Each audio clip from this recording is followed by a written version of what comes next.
Alright, so today I want to pull some eggs out of the egg incubator. It looks like I actually have two clutches that I want to work on. One of them is from the very last clutch. We actually set up all the hatchlings in the hatchling rack, and we had one coral glow that was stuck in the egg, and it looks like that snake has actually come out. And I don't know what Bobby's doing, choking me out again.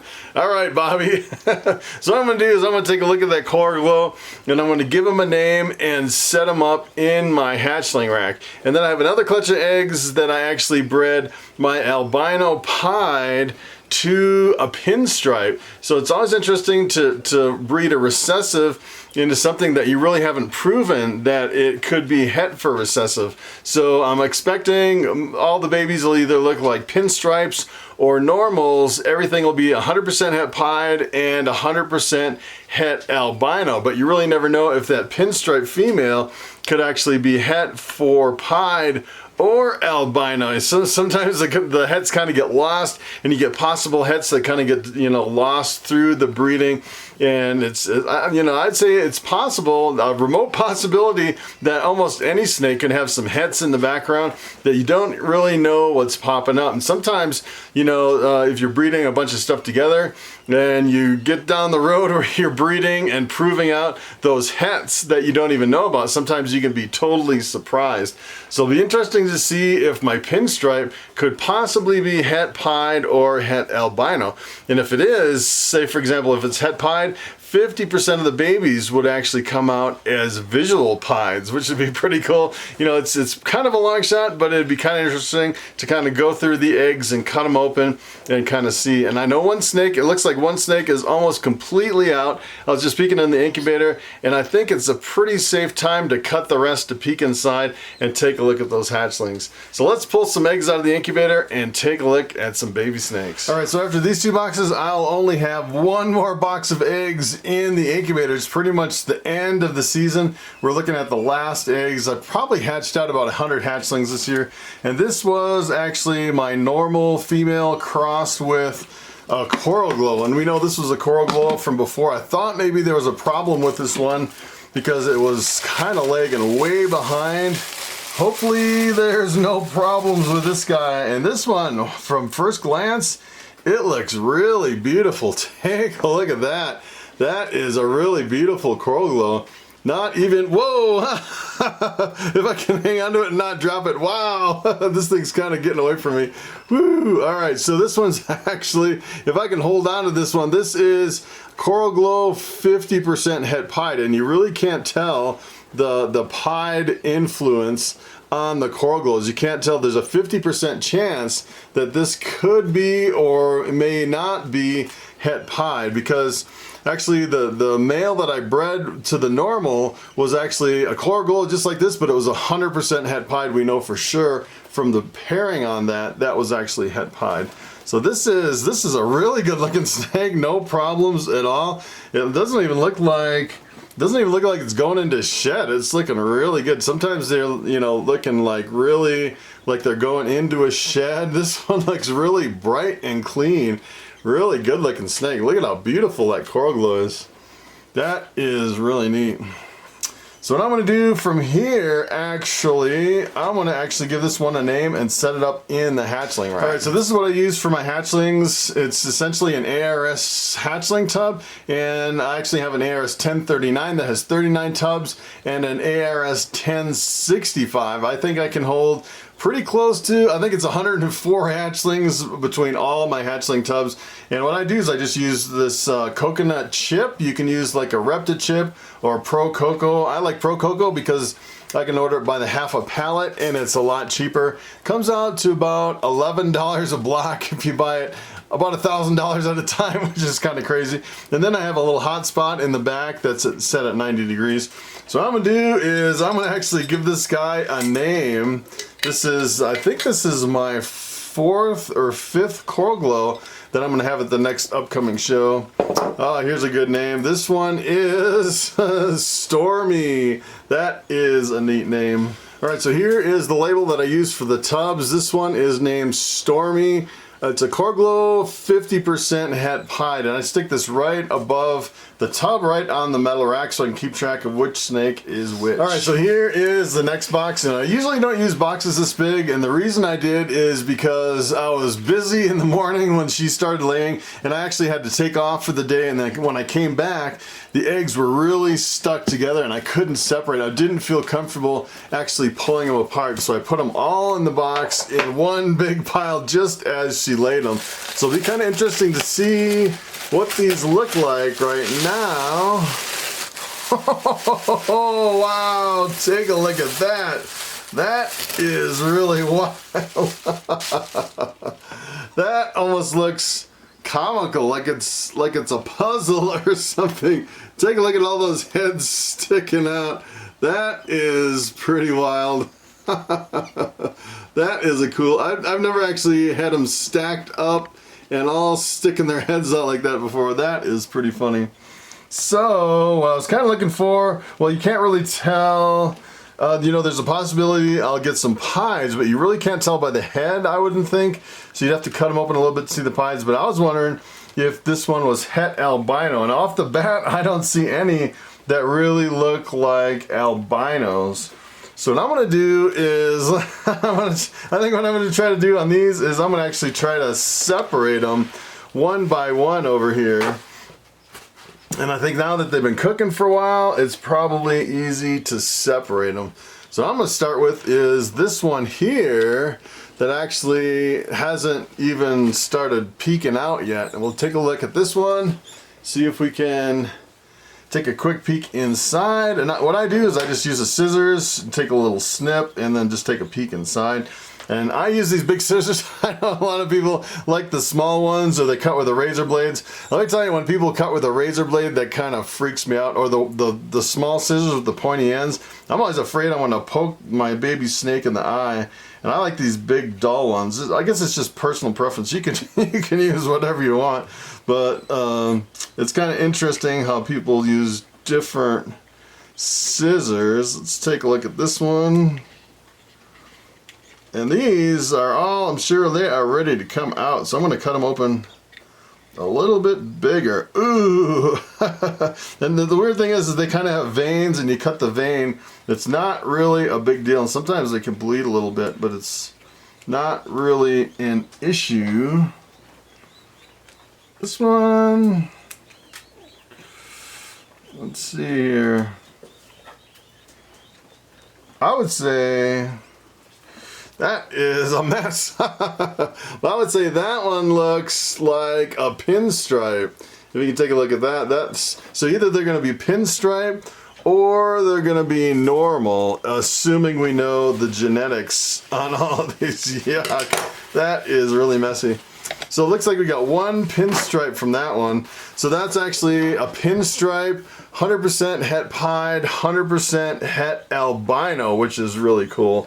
So if you guys are looking for het pieds or het albinos, I will definitely have some at the upcoming show. And I'm going to sell all these pretty much at the next show, the Denver Repticon. That is October 19th and 20th, 2019, this year. So I want to see if I can actually separate these out. They're, you know, they're stuck at first, but I think these are kind of wild. Like, take a look at these. That I've never seen so many heads sticking out like that. It looks like a Christmas ornament or something. It's kind of wild. That is pretty cool. I might start leaving all my eggs together like this. Of course, I don't know if I could fit that many clutches in my incubator with boxes this big. That's the other problem. So you can see how I lay them kind of down low like this. You could get a lot of eggs in a smaller box and stack them up versus if they're really tall like this. This is one of the reasons I actually had to go to, let's see. These are coming apart pretty easy. Come on now. If I can actually get them apart.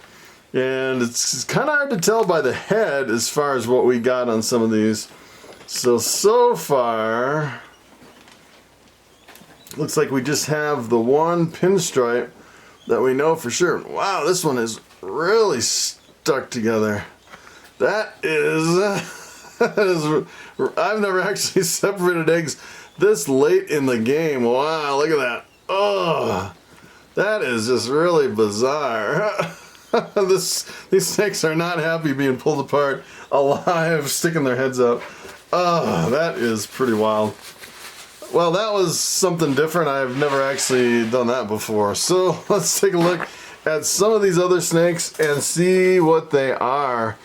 And this one that's actually cut open a little bit more, it'll be a little bit easier to cut open. Let's see here.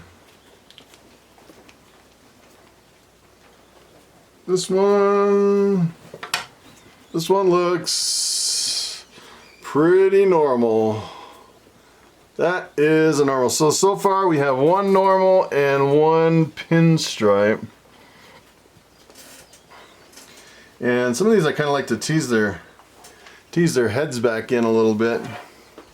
See if I can, oh, that's my zoom here. All right. See if I can tease the head in. There you go. Then we'll cut this one open a little bit better.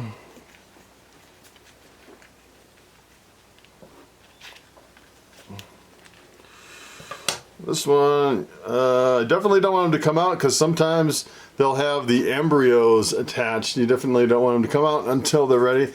That one looks like it is another normal. So we have two normals and one pinstripe. Take a look at this one.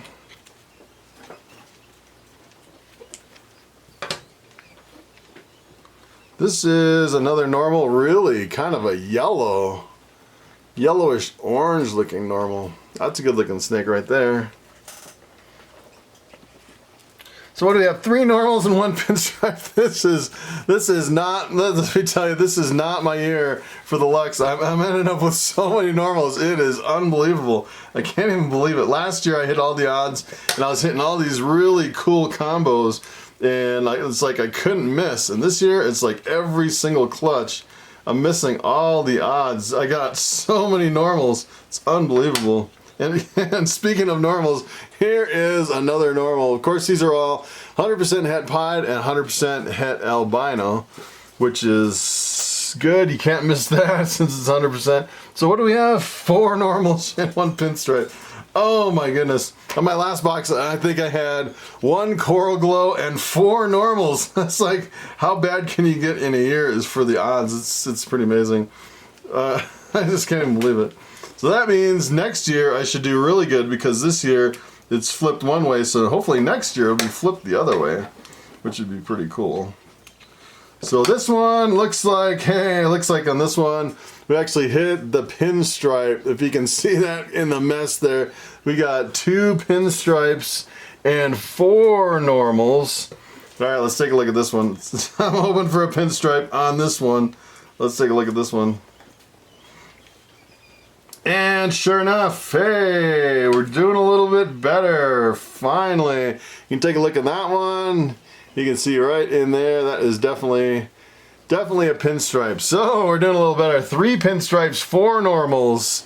So that's a little bit more normal so far. Let's take a look at this one. Boy. This one. All right, yeah, there we go. Now we're talking. We got another pinstripe on that one. So what were we up to? 4 and 4. That's 50-50, right? And then we just have this one that is in the middle. This is really getting messy. So this one, it doesn't really matter. We're at 50-50, so it doesn't really matter on the odds on this one. So, you know, with a 50% chance, you would imagine that half of them would come out pinstripe, half would be normal. And this one, either way, it doesn't matter because it won't throw the odds off. I'd prefer a pinstripe, but it is a normal, just a normal double het. So all these double hets will definitely be for sale at the shows. And I know a lot of people wanted to get into the albino pied project, but they just didn't want us throw down $1,000 to get into the project. So now you can buy a couple double hets, breed them together, and get the albino pieds. All right, so from here, what I'm gonna do is I'm actually gonna put these back in the incubator. My incubator's set at 90 degrees, and these actually take 2 months to hatch. It's pretty incredible. It is a long time in the incubator, and I just used this press and seal. And the funny thing about this box is I couldn't get a whole piece of press and seal to cover the whole box.